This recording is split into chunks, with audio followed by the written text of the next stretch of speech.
వేగం అతివేగం, ఆయువును పక్కన పెట్టి వాయువుతో పోటీ, ఫోన్ చూస్తూ డ్రైవింగ్, రోడ్డు నిబంధనలపైన నిర్లక్ష్యపు ధోరణితో రోడ్లు నెత్తురోడుతున్నాయి. రైళ్లు ప్రమాదాలు, విమాన ప్రమాదాలు, తాజాగా ప్రైవేట్ ట్రావెల్స్, ఆర్టీసీ బస్సుల వరుస రోడ్డు ప్రమాదాలు. బయట అడుగుపెట్టిన వ్యక్తి ఇంటికి సురక్షితంగా వస్తాడన్న నమ్మకం లేదు. ప్రమాదం జరిగినప్పుడే అధికారుల్లో చలనమా? అసలు మన ప్రయాణాల్లో భద్రత ఎంత? డ్రైవర్ల నిర్లక్ష్య వైఖరిని అధికారులు నియంత్రించలేకపోతున్నారా?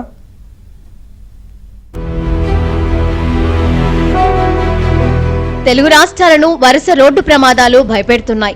ఒక విషాదం నుంచి తేరుకోకముందే మరో ఘోరం వెంటాడుతోంది. దీంతో ఇంటి నుంచి బయటకు వెళ్లిన వారు క్షేమంగా ఇంటికి వస్తారా అనే నమ్మకం లేని పరిస్థితులు కనిపిస్తున్నాయి. రంగారెడ్డి జిల్లా మీర్జాగూడ వద్ద జరిగిన రోడ్డు ప్రమాదంలో 20 మంది మృతి చెందారు. నెత్తుటి రహదారి అనే ముద్రపడిన హైదరాబాద్ బీజాపూర్ జాతీయ రహదారి నంబర్ 163 పైనే ఈ ఘోర విషాదం చోటు చేసుకోవడం స్థానిక ప్రజలను ఆందోళన కలిగిస్తోంది.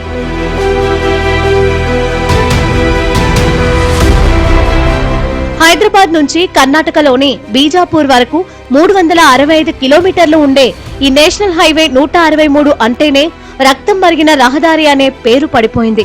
ఎక్కడ చూసినా గుంతలు, ఇరుకు రోడ్లు, మూలమలుపులతో ప్రతిరోజు ఆ రోడ్డుపై ప్రమాదాలతో ఈ రహదారి మృత్యువుకు కేర్ ఆఫ్ అడ్రస్ గా మారింది.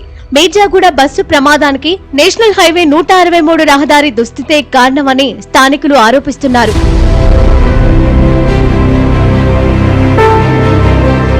తెలుగు రాష్ట్రాల్లో వరుస రోడ్డు ప్రమాదాలు ఆందోళన కలిగిస్తున్నాయి.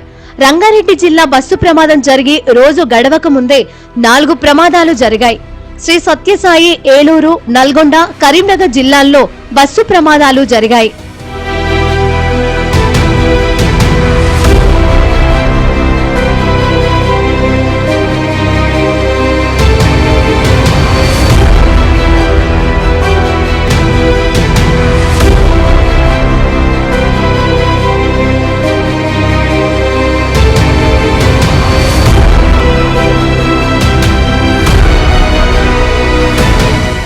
రాజస్థాన్లోని జైపూర్లో మరో ఘోర రోడ్డు ప్రమాదం చోటు చేసుకుంది.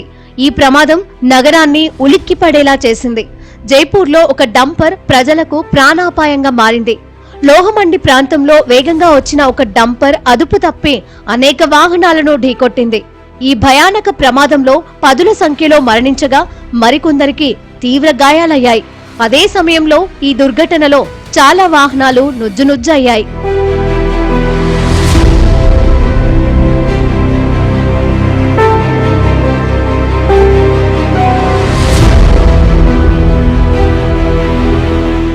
రోడ్లపై రైమని మితిమీరిన అతివేగంతో దూసుకెళ్లే వాహనాలే అధికంగా ప్రమాదాలకు గురవుతున్నాయి.